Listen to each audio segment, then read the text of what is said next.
morning everybody, and welcome to this month's webinar in which we're going to be discussing the ever-increasing need to support long-term sickness.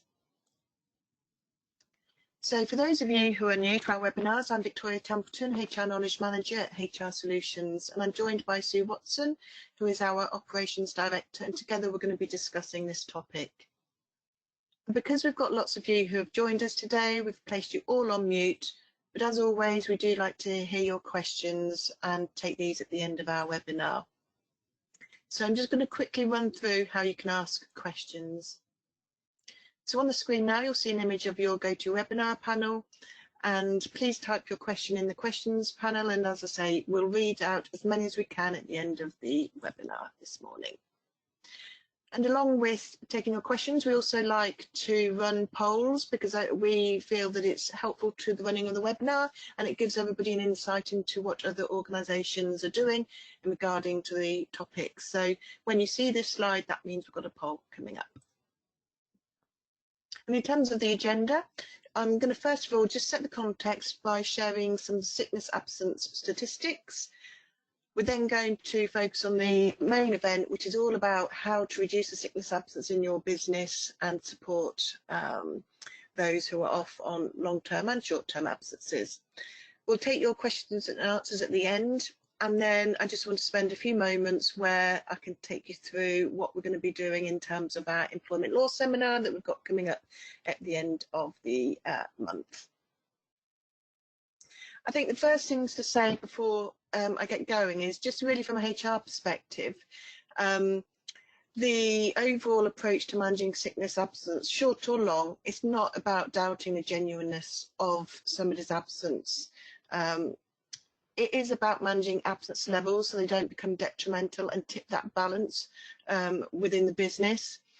Quite often managers can feel uncomfortable in making decisions under absence procedures because someone does have a genuine health issue, but it's not about questioning the genuineness. It's about obviously seeking that right balance. But obviously we appreciate there could be situations, as we know, where perhaps not all situations are genuine. But I just wanted to sort of start off with that, just saying that it's not about questioning genuineness. In terms of the statistics that we're going to look at, we've got some from the Office for National Statistics, and there'll be a link on the slides that you'll get a copy of that takes you to the report. We've also got some information from the Chartered Institute of Personnel and Development from their latest report that was published October last year. And then there's some interesting statistics too from the Health and Safety Executive. And again, the links for all of these reports will be on the slides that get published at the end. So from the Office for National Statistics, what they were looking at is for the period 22 to 23, or in 2023 rather, and what they found was the number of people who were economically inactive because of long-term sickness was 2.58 million, and that was an increase of 76% when compared to 2019 figures. Now, obviously, we all know of key events that happened between them, but obviously that 76% isn't all down to the pandemic, but absences have significantly risen. When you look at the first quarter of 2023, 1.35 million was due to depression or anxiety.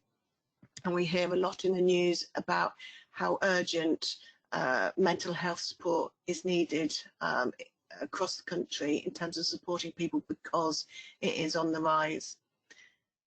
And in terms of cases in 2023, 53% of them are essentially due to depression or anxiety. So it really is a particular challenge for everybody. Interestingly, that in the statistics also found that 38% had 5 or more health conditions, and that was an increase of 70% when compared to 2019.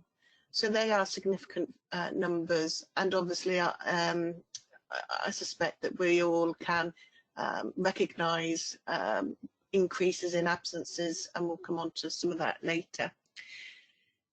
The Chartered Institute of Personnel and Development, they are reporting in their latest statistics, as I said, from the autumn last year. On average, the number of sickness days one employee will have is 7.8, and the top 2 reasons for short and long-term sickness are your mental health issues and musculoskeletal conditions. 76% are stress-related.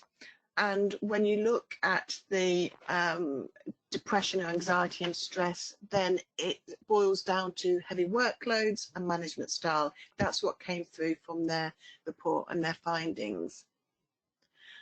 What they also found was 50% of sickness absences were also connected with long COVID. And when you look at data from the Health and Safety Executive, in 2022/23, you had 1.8 million workers who reported ill health, and of those, 875,000 were due to work-related stress, depression and anxiety. 35.2 million working days were lost due to self-reported work-related ill health, and the cost to the economy was 20.7 billion. And then we've got some other statistics in terms of workplace injuries, non-fatal 561,000, and sadly 135 workers were killed. So these are striking figures, and I guess it is a good, I suppose, point to sort of think about sickness absence and how we can look at supporting people and reducing sickness absence. So we're just going to run some quick polls, because I think it'll be helpful just to see what you all are doing in terms of absence management within your business. And we've got the first poll, which is really, you know, are you monitoring absence levels within your business?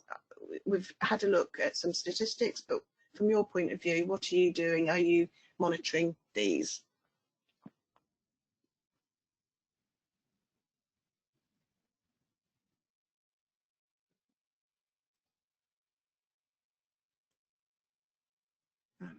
Okay, I will close that poll. Oops. Yeah. Okay. Share the results. Oops. There we go. So the majority of you are monitoring absence in your organisation. So hopefully the things that I'll go through today you'll be already have in place or you'll be aware of. For those of you that aren't monitoring absence, then hopefully there's quite a few takeaways for you that you can consider in your business. And we've got a second poll. Do you know what the absence levels are like within your business, generally speaking?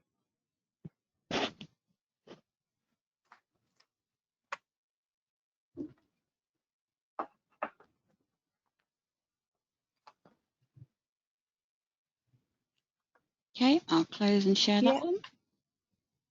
Okay. Pretty even Stevens, that one. Yeah. And a third question is around systems that are in place for monitoring sickness absence levels. If you have any, which ones do you use?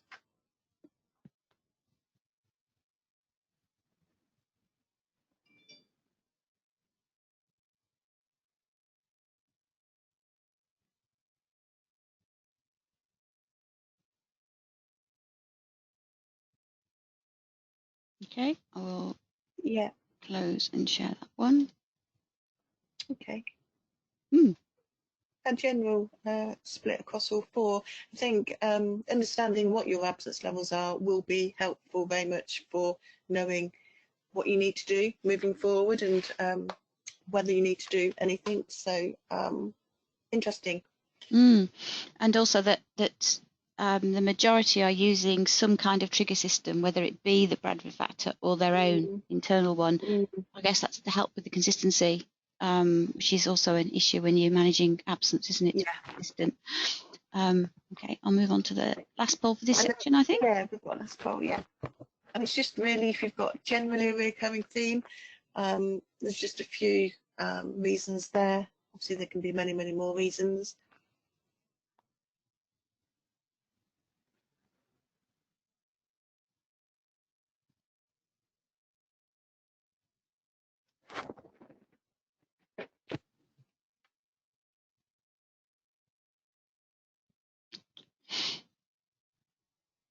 Okay, I will close and share those. So I think this is going to match the statistics out there, isn't it? Yeah, and definitely the high one being is stress, anxiety and depression. Yeah. I think we can all appreciate that. I guess we all probably expected to see that quite high. Yeah. Okay, thank you. Okay, there you go. Okay, so what we're going to do now is look at the many, many different measures that are available for supporting long-term sickness, because ultimately it's about supporting the well-being of our employees, but also ultimately reducing those absence levels. And so these are all the areas that we're going to take a look at. Basically, all of these will help you to support your workforce fairly and equally, and ultimately ensure you're acting within your legal parameters for when you're managing those absence. And so I suppose the first one to start with is about that health and well-being culture. And it all begins there when you're looking to try and reduce your sickness absence. It's about prioritising employees' health and well-being. And it will take time to create that culture. The measures you adopt to develop it, you need to get that buy-in from your leadership team. It needs to come from the top and be cascaded downwards. It's important that the culture that you create in your own workplace is appropriate for your business and the context in which it operates. But you'd expect to see things like your managers leading by example, prioritising open communication and support, so allowing people to feel comfortable in talking about any health issues and concerns. So, for example, we hear a lot in the news about the menopause and the difficulties a lot of women face in speaking up and asking for help at work. And so by having that workplace culture that prioritises open communication, transparency and support, you're more likely to be able to give that support to your employees.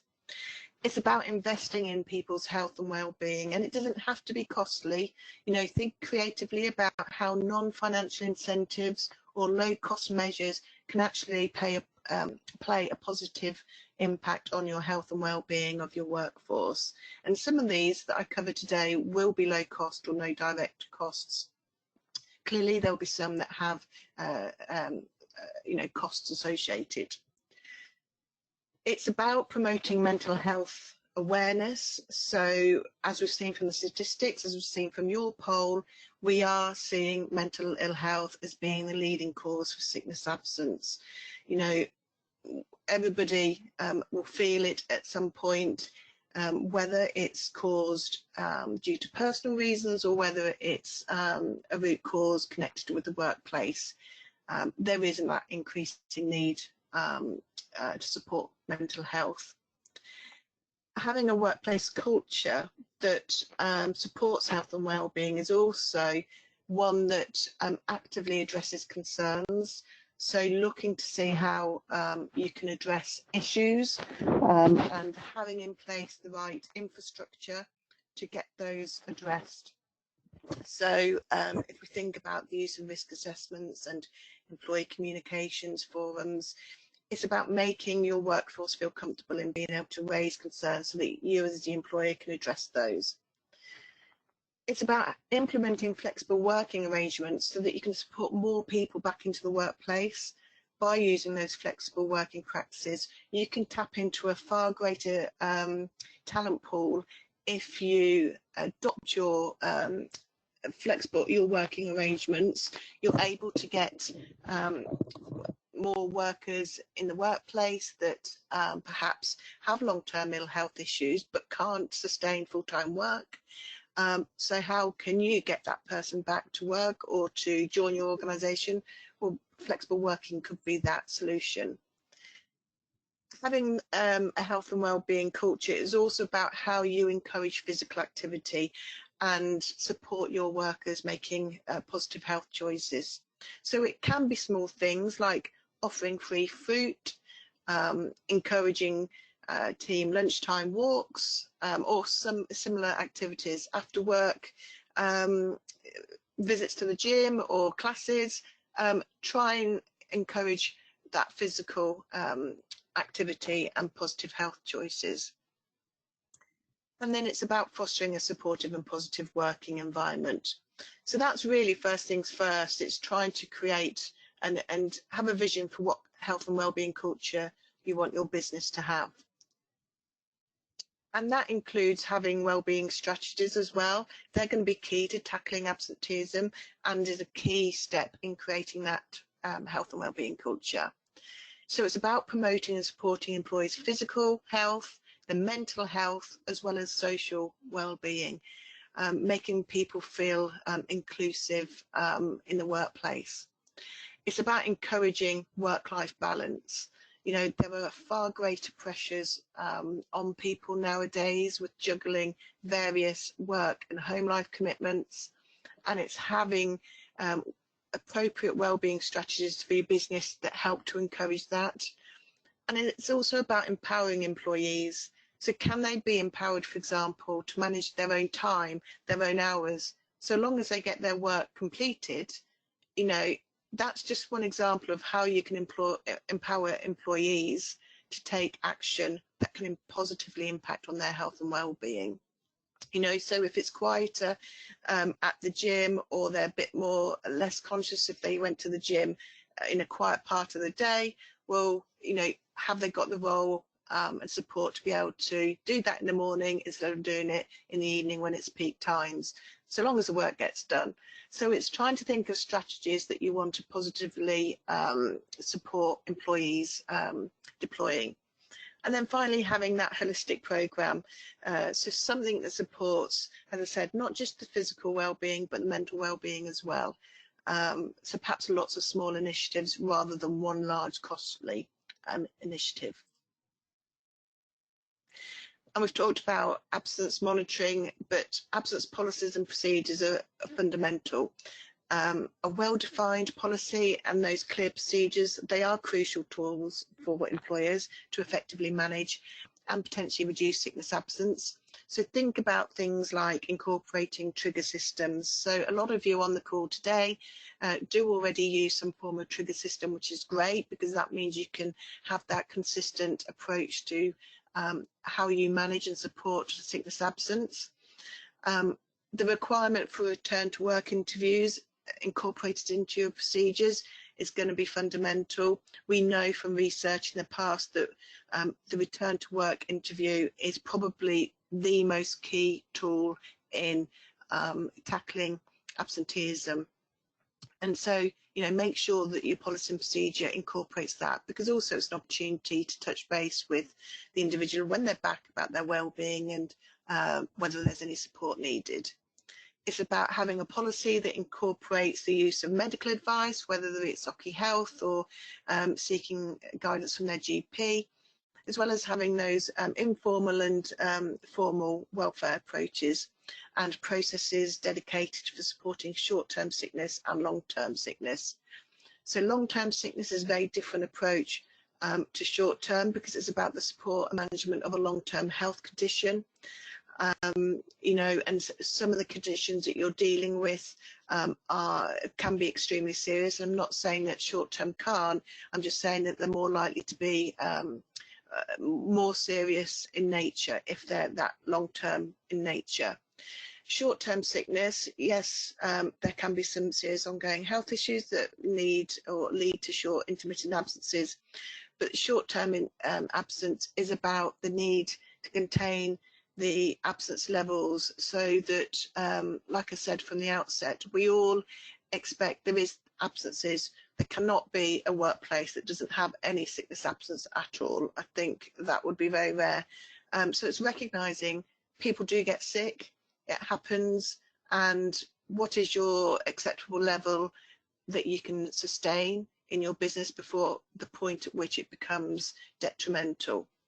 So your short-term process is very much about containing it so it stays within those reasonable levels. A clear policy establishes transparent expectations, both for the employers and employees. So the reporting procedures, communication protocols, potential consequences for excessive or unexplained absences. And then, like I said a moment ago, the established procedures ensure that consistent and fair treatment of all employees, not just whilst they're off, but when they come back to work, because the return to work is equally as important as supporting them when they're off, because you want to sustain that return.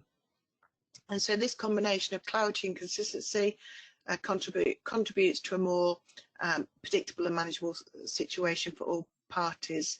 And you're ultimately potentially reducing the likelihood of unnecessary absences and facilitating those smoother return to works. Line managers play a crucial role, as you will know.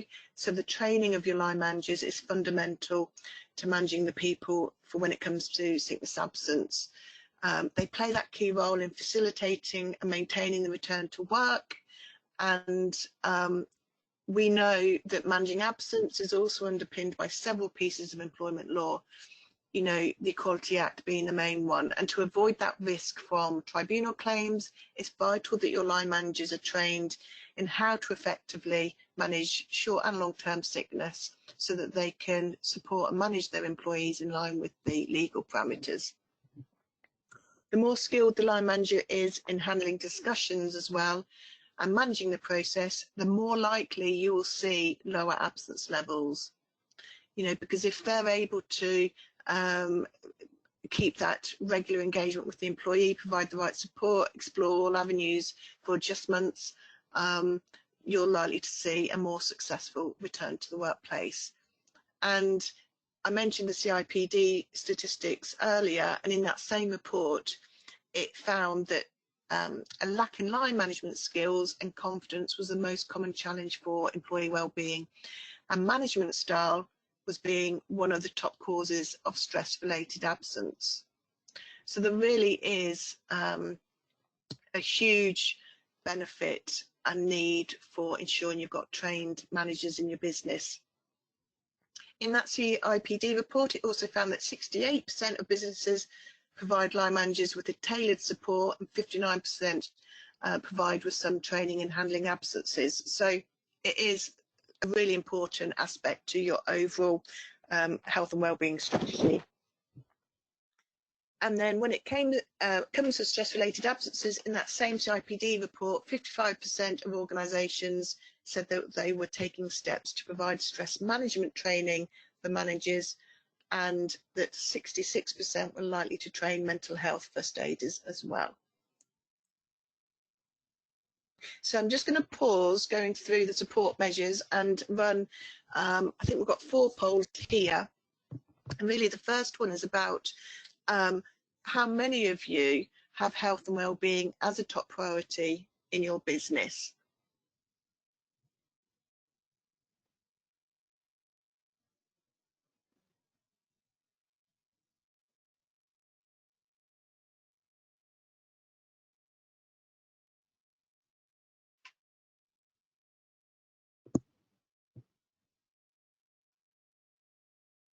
Okay, I'll close that and share that. And that's a brilliant statistic to see. Yeah, that is really good. Yeah. I don't know what you think, but the yeah, that's really good, especially if we think about that earlier poll with, was it general split as to absence was a concern? There's quite a high percentage, wasn't there? Yeah.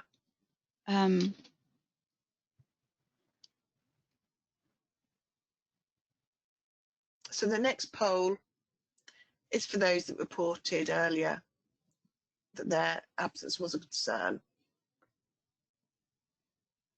Are you putting it as a priority?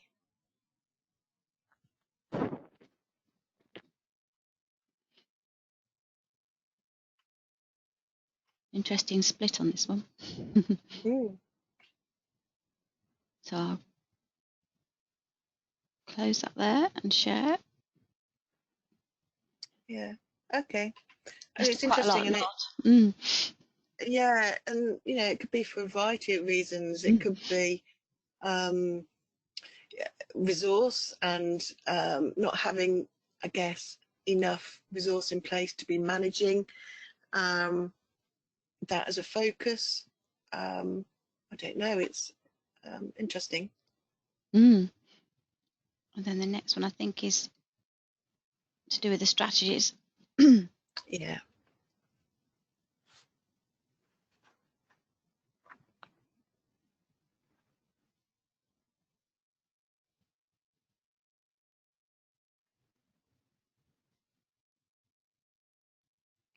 Interesting. Yeah, Script. even that one.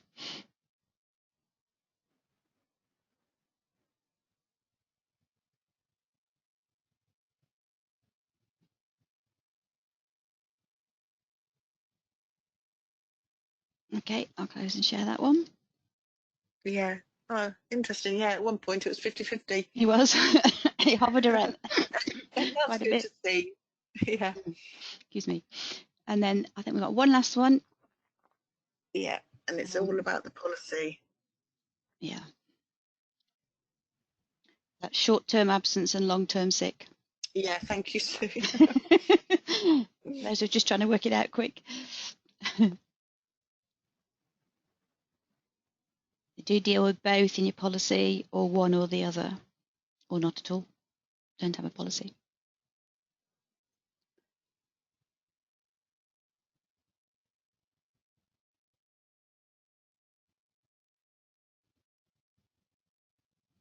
Okay. Yeah, interesting statistics. Let me just close that one and share those results. And yeah, I think absence is one of those things. I don't know what you think, Sue, but like I said earlier, it can feel really difficult managing sickness absence, whether it's short or long, through some kind of procedure, because they're genuinely ill. They can't help getting reoccurring migraines, or they can't help that they're asthmatic, or they're off long-term sick with a really, really serious condition. And it can get really, really hard, can't it? Because you've got your emotional brain that takes over. So I wonder if perhaps the 6% that only deal with one or the other, they've gone down this short-term absence route because it's probably a bit easier, maybe. I don't know. Or it's the most significant impact for them in Yeah. particular. Okay. Okay. Yeah. Thank you. And so another thing to factor in and consider is your employee communication. And the CIPD report actually found that the use of staff surveys and focus groups are actually really popular tools for employees, because it actually helps them to identify issues that are contributing to sickness absence. And in fact, they reported that 66% of employees are using both these types of forums, surveys and focus groups, to do just that.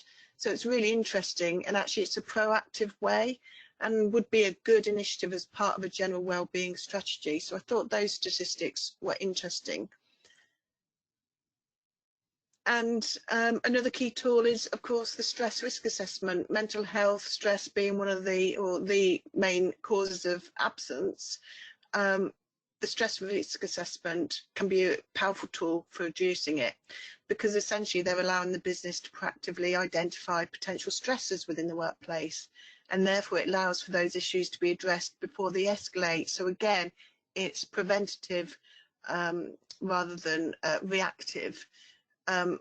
So stress factors in the workplace can be all sorts of things. Obviously, what is stressful or a stress factor to one person may not be to another, but it is generally factors such as your workload, work-life balance, communication issues, lack of control in their ability to do their work. There are many, many different things. So that stress risk assessment can help you to identify those issues that are prevalent, and help you to identify those measures and bring them in to address them. Some measures could be perhaps moving to a more flexible working arrangement in your organisation.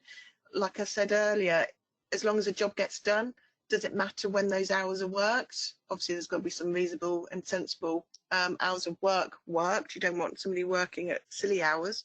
But essentially, can you look at the way you operate in terms of your working hours? Do you need to improve your communication channels so people feel engaged and regularly informed?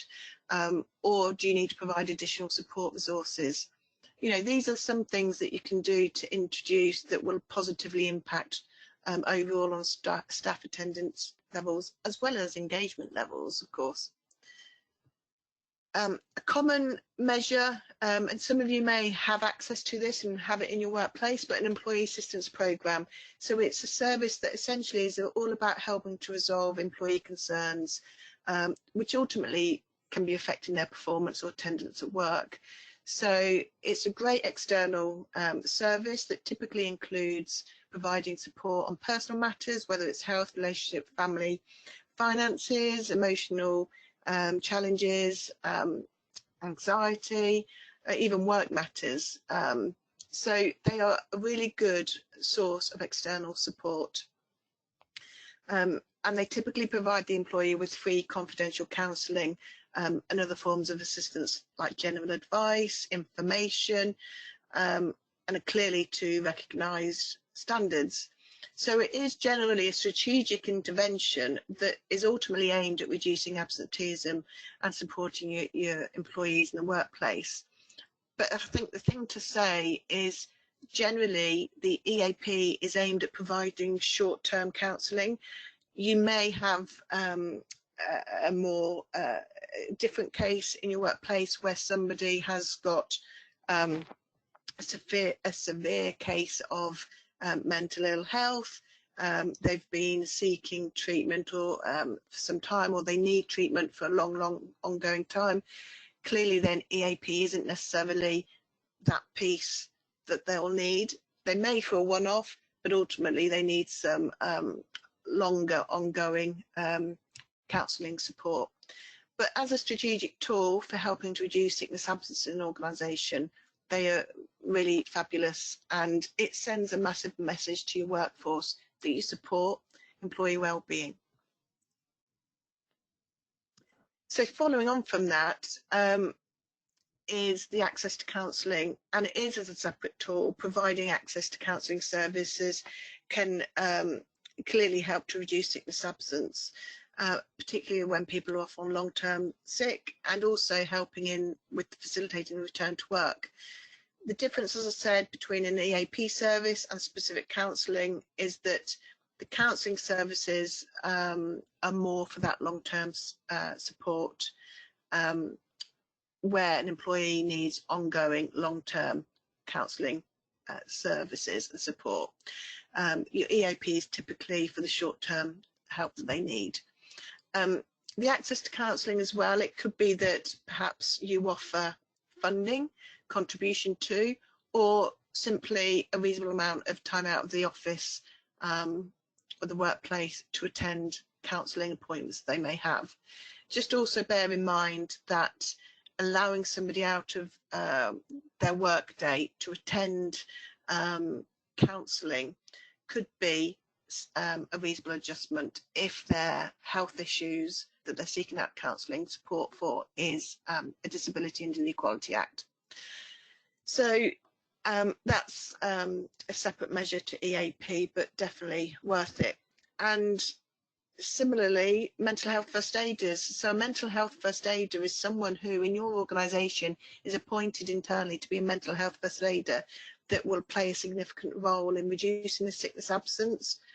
They're not trained therapists or mental health professionals, but they will have sufficient training to a high standard to provide initial support to people in the workplace that are struggling and recognise when to call for more professional help. So as a first aider, mental health first aider, they can provide that early intervention and support because they're taught to recognise the signs and symptoms of mental health conditions. Their early intervention may be to provide support in a crisis occurring at work. It could be to signpost employees to external support, or just act as a general go-to for support for those who may be struggling. So I think having those mental health first aiders in your organisation can help foster that more supportive and caring working environment. So if we think about that culture that we're trying to adopt and create, as well, the role of the mental health first aider can also help that organisation to look for and identify potential risks that may be contributing to mental ill health. A similar role is something called a wellbeing champion. So they won't be trained on mental ill health, but there will be somebody in your organisation who is seen as an advocate and promoter of employee wellbeing in the workplace.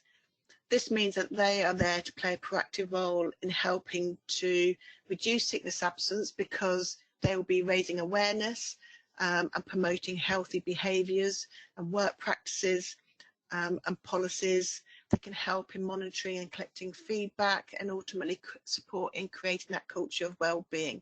And again, I think it sends a very strong message that you are that supportive employer and you want to encourage that openness and transparency and making people feel like they can speak up and ask for help. And well-being is, as I said, it's not just mental well-being, it's general well-being. So I mentioned a moment ago about reasonable adjustments. So you need to, it's vital that you consider if the health matter, first of all, could be a disability for the purpose of the Equality Act.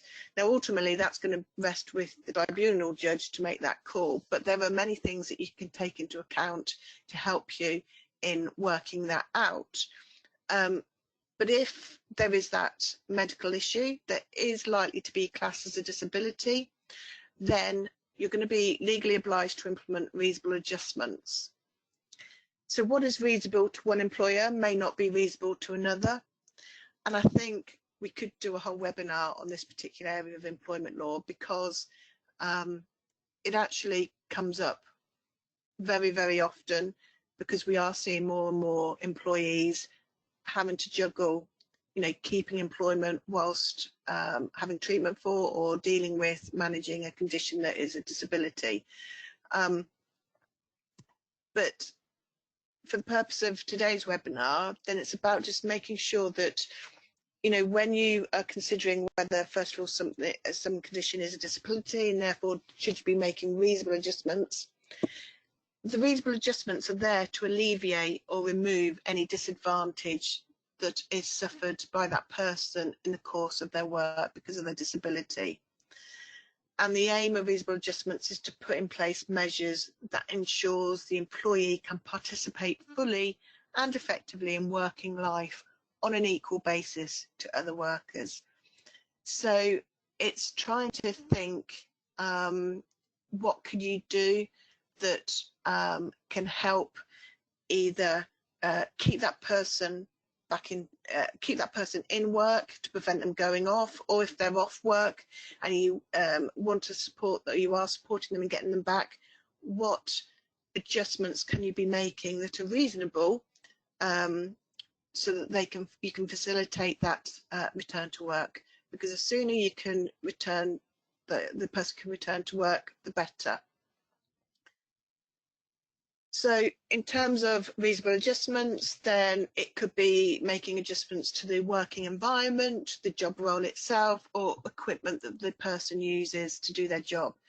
So I've got some examples here. As I said, what's reasonable to one might not be reasonable to another. So as you can see, you know, can you relocate the desk? So if I think about arthritis, you know, it gets worse in the winter months. Drafts and things like that, coldness can trigger it or make symptoms worse. Do you need to perhaps relocate that worker to another part of the department where they're not as exposed?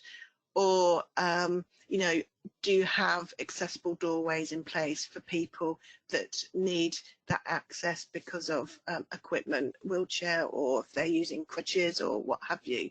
Or lighting, if somebody you know, somebody may have epilepsy and lighting is a trigger, or they need something adjusting to the lighting. It's just thinking about how you can change the environment for that worker to be treated on an equal basis and to be able to come to work and do their job.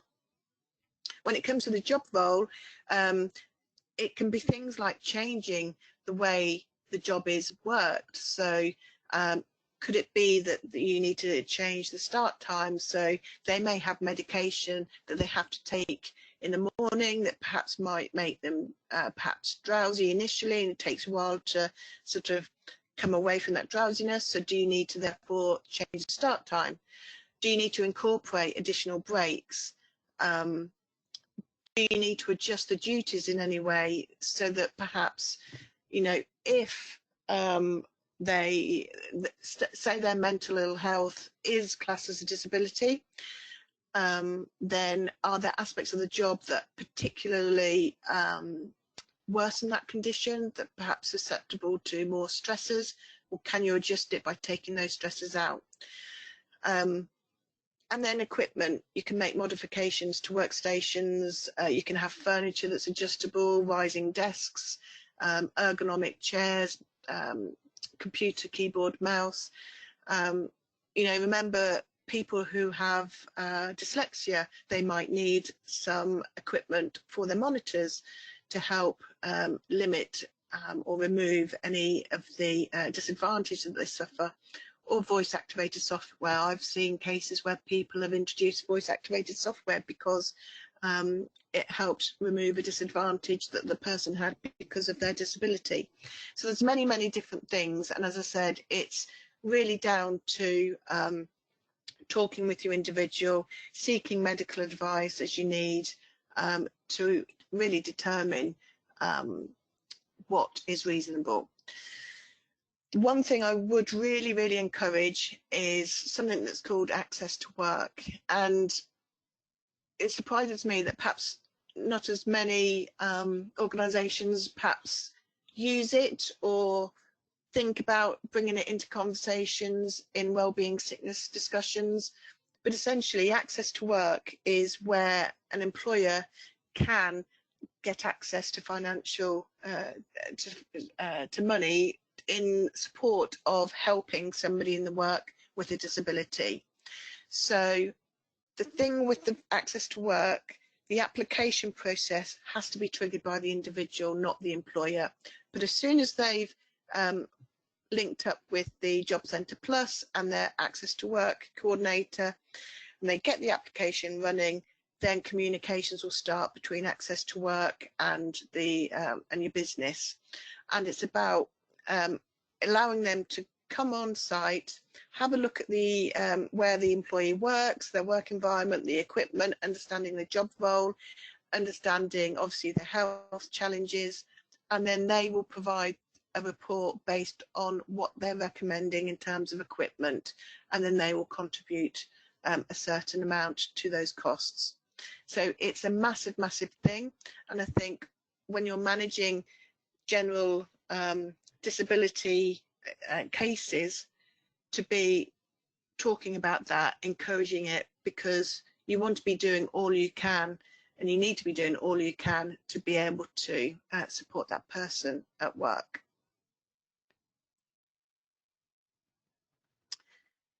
We also have, you know, the flexible working can also form part of a general wellbeing strategy and prioritise it as a way of tackling sickness absence. We know from the pandemic that flexible working generally has been proven to work, although I appreciate there are still some circumstances where it may not be practicable just because of the nature of the job and the work they do. But adjusting somebody's hours, whether it's a day's times, number of hours, can be massive to helping reduce sickness absence and actually helping somebody to stay in work. If a GP is writing on their fit note a return to work but with adjusted hours, you need to be considering that, and whilst you don't have to accept it, because ultimately you're the employer and you know what is reasonable for you to implement, you have to still show that you've clearly demonstrated you've considered it. But my experience, if a GP is writing, reduced hours, generally the employer is working with the employee on what those reduced hours are and to support the return. So yes, so consider flexible working because it can be part of a phased return to work. And there are many benefits that it can bring with supporting somebody coming back into the workplace. I think the other thing I would say is if an employee is fit to do some work, to have them back, albeit in a reduced capacity, is going to be far better in the long run than continuing to be off sick. So for the longer somebody remains off sick, the harder it can actually become to get them back to work. It becomes more of an anxious issue as well for the individual. It's harder to get back and integrate. And equally from the employer side, it's that ongoing time management and effort in terms of managing the absence procedures. So if they come back, albeit reduced, it's better than them staying off. And don't forget, flexing their working arrangements doesn't have to be permanent. It can be just temporary, short term, until they're up to speed. And if you're doing that, then just make sure you build in review catch-ups and have a clear defined plan as to when you're aiming them to be returning to their normal hours of work. So before we get to questions, just want to run a couple of polls. In fact, it's one poll, but it's in two parts. And it's really, now you've sort of had the opportunity to listen to some of those measures, just wondered, are you thinking of introducing any of those that we've talked about?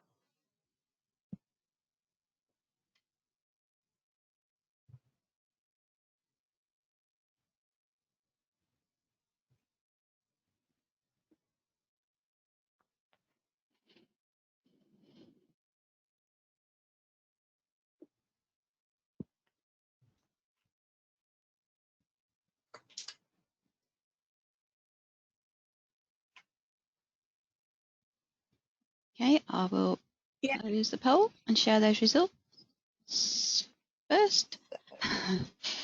Yeah, training is top, which is great to see. I think it is fundamental having line managers trained.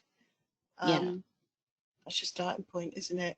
Yeah, and also introducing the stress risk assessments. It's a good way of having a measure to move forward by, and to help with the consistency as well in approach. We are seeing the use of mental health first aiders has increased massively in recent years.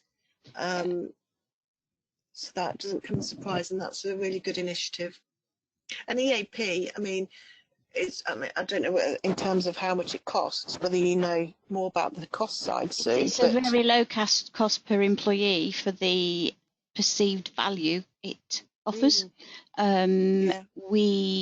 We run a number of EAP schemes. We run them ourselves, and they often, you need to check your if you've got life assurance that you offer your employees. Very often it provides on with it. If you offer a cash plan, a health cash plan for your employees, very often there's an EAP scheme attached to that. So it's worth checking to make sure you're taking advantage of those schemes, because you might already have one that you can roll out to your staff. But if you have to take out one, that there are lots out there, and they are very reasonable, and staff do appreciate them and do use them, because it's not just with mental health support. It can offer help with a whole range of issues that may be affecting them personally, which is affecting their ability to work effectively. So yeah, they're well worth looking into if you don't have them already. And I think where I've seen them worked as well in the past, where they've been really beneficial, is for line managers. So a line manager who has got a particularly difficult case that's perhaps really sensitive with the nature of the health issue, they don't know how to support, they've got access to that counselling, that EAP, for advice and information. So it can be a really good tool for your line managers. And so the message it will send out, not just to your workforce that you are a supportive employer, but actually to your management team that they've got support there. And the other thing with EAPs is that it can be really hard managing sickness absence, but there is only so far that as a line manager you can really go, because there's a point at which you're not trained further, as in medical, or and so there will always be a point where you need to perhaps direct an employee to an external specialist or expert, and that's where EAP can come in as well. Okay, so we'll look at the other half of that question, the part 2.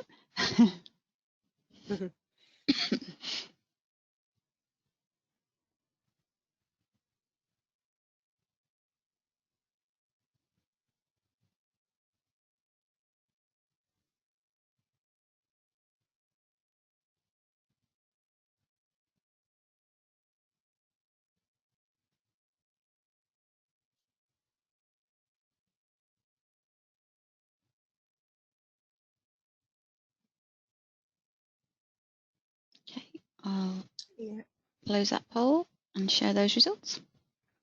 Okay. Really good to see the wellbeing champion there. I think that's not a costly investment. And actually the reward you'll get for it in terms of employee engagement from the person themselves becoming a champion, but also for your employees having that support and the message it sends in terms of the culture you're creating. I think it's a big benefit. Absolutely. Flexible working, I think more and more people come to expect, if I'm honest, flexible working. And when you're recruiting, quite often candidates will want flexible hybrid working. And I think there's no going back really to the old days pre-pandemic, is there? I don't think. We've just all become used to it. Absolutely. So it's about embracing it. Okay, Brilliant. There you go. Thank you. Well, that leads us to any questions that you may have asked throughout the webinar today. Sue and I are here on hand. So have we had many questions, Sue? So we have a couple. One is easy to answer, actually. It says, what if the person works fully from home, re-access to work? It is extended. The government has extended the access to work scheme, so it does include support for disabled employers who need to work from home either partly or fully. So that's an easy one. And somebody's asked about if they are back to work on reduced hours, how does this work with pay and SSP? If you could perhaps cover off that a little bit. Yeah. So you've got to bear in mind customer practice first of all, and I mean somebody is only entitled to pay for the hours worked. You need to make a decision up front whether you continue to pay them their normal rate. What's pay SSP? Yeah, so if you're going to keep them on their normal rate of pay when they come back, albeit 4 weeks, they're going to be slightly reduced, or whether you're going to pay them for the hours that they're working, and so therefore build up. But just bear in mind how you've managed it before, how you're wording it in like your contract in terms of make sure your contract allows it in your policy. And then things you'll need to consider things around what I guess you want somebody to end up being full-time. Well, say they are full-time and then coming back part-time, building up. You want them to come back to their normal hours ultimately. So do you pay for hours worked and build up because it's enticing them to work on their recovery? Whereas if you keep it at full pay, how long will it keep going on for? I feel like I'm rambling, but Sue, feel free to chip in. Absolutely. So absolutely. It's up to you how you manage it.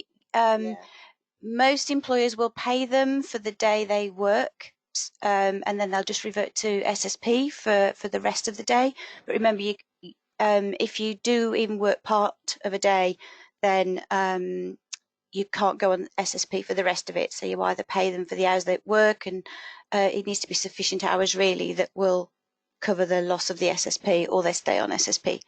And it just helps them manage their back in. It's up to you and the individual employee really to manage that onboarding back. So yeah, and I've seen where people have come back on phase returns that because they've used an element of holiday to do reduced hours, so they've actually and that's all been agreed between the individual that they're just taking holiday bit by bit over a period of a few weeks and build up their hours that way. Yeah, absolutely. We've got a question about training wellbeing champions. How are they trained and how can they promote it? I think there are courses out there to train health and wellbeing champions. Mental health first aiders, there are training courses available that which is useful probably, so it enable them to understand the scope of their role and obviously what they mustn't do and what they can do. It should really be to coordinate or direct people to support, not to actually try and deal with the issue themselves. As we've said before, they're not qualified doctors or medical practitioners or professional counsellors.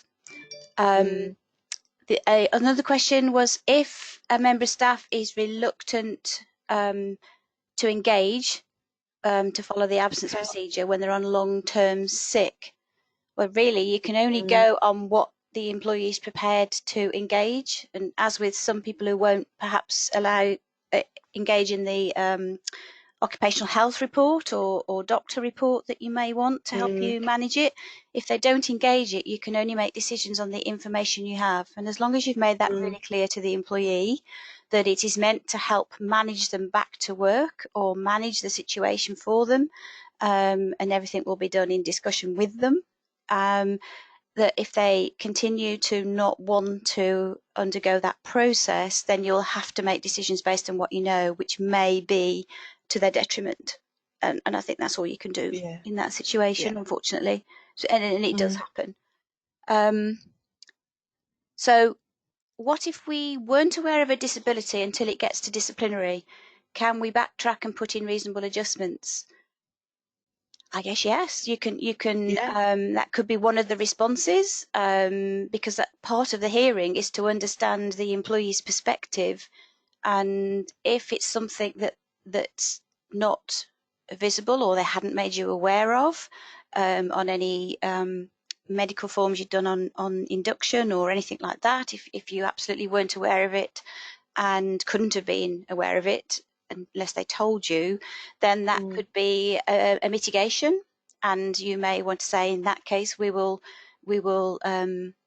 park any disciplinary action, but we will work with you to put in place some reasonable adjustments and then measure the performance or whatever it is that you're discussing against that.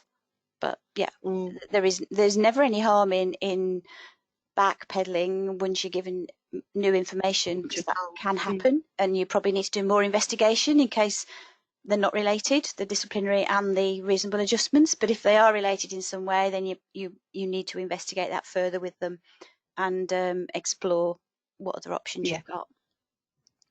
There's another question is, if someone is clearly not going to recover to fulfil their duties, at what point can you re-advertise for a replacement? So that one's not really until you've managed the not until situation. they're no longer in the post. I think, because I mean, to add, but if when you're supporting somebody through long-term sick, you've got to, before at the point of dismissal, you've got to have exhausted everything. Redeployment, perhaps, if there's redeployment opportunities, obviously the reasonable adjustments to the job, role, equipment, workplace, what have you. And then obviously once you can't go anywhere else, then obviously your dismissal is your only course of action. And it's at that point then, when you've made that decision, that you then obviously are justified to recruit a replacement. I think if you did it before, you're jeopardising or you're undermining your whole process of trying to get somebody back to work. Yeah, absolutely. So, and the last few questions were all around about the a copy of the notes and the slides and the recording. So just to confirm, you will all receive after the webinar an email which will give you a link to be able to download a copy of the slides and also listen to the webinar recording as well. So yeah, you will receive that afterwards. That's all the questions I've got. Brilliant. Thank you. Great questions. So just to finish webinar, so I mentioned earlier that we're running our annual virtual employment law seminar. If you've not yet registered, it'd be great to have you there. It's a free event. It's on Thursday, 28th of March. And essentially what we're looking to be covering is everything that's changing, because there's going to be a lot. So it'll include all the new holiday pay and entitlement reforms. We've got changes to paternity leave. We've got new carers leave coming in. We've got changes to protection for redundancy for those on family leave. There's changes to flexi working, and then later in the year we've got other things coming up. So GP allocation of tips if you're working in hospitality. We've got the workers' predictable terms, conditions, statutory rate changes, and more. So it is a busy time for businesses when it comes to employment law. So do join us if you can. It's on the 28th of March. And for those of you that don't know about our knowledge base, we offer a HR portal. So you'll find all our template HR documents, all of our policies. There's over 600 articles and guides that cover you throughout the whole employee life cycle. And then we produce HR guidance on a wide range of topics. So if you would like any information on the knowledge base, then please do get in touch with us on that. And then just to let you know that we offer training courses. So as you can see here, we do ILM 3 and 5. We do performance, absence, diversity, you name it. So we are able to support you on your training needs. And then, as I said, we've got some upcoming webinars that you'll see the new schedule over the next few days. And what we're looking to do for 2024 is to run webinars that look at HR trends and best practice. You know, how has the world of HR evolved in recent years? Covering family leave entitlements, pay and rewards, terms, conditions. You know, there's lots and lots of topics coming up. And as I said a moment ago, 2024 is a big year for HR. And before we close, we just want to welcome you to participate in a poll. And it's really if you'd like us to follow up with you on any of our services after today. So Sue will launch that poll.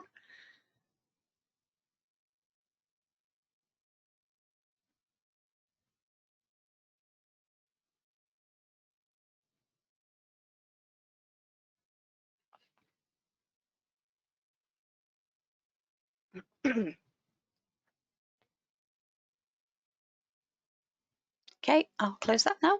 Brilliant. Thank you. Over to you. Yep. And that's just to say thank you to everybody for joining us today. I know everybody's busy. Thank you to Sue as well for helping out on the polls and in the discussions. And we look forward to seeing you on our employment law seminar and our future webinars. So thank you, everybody. Thank you.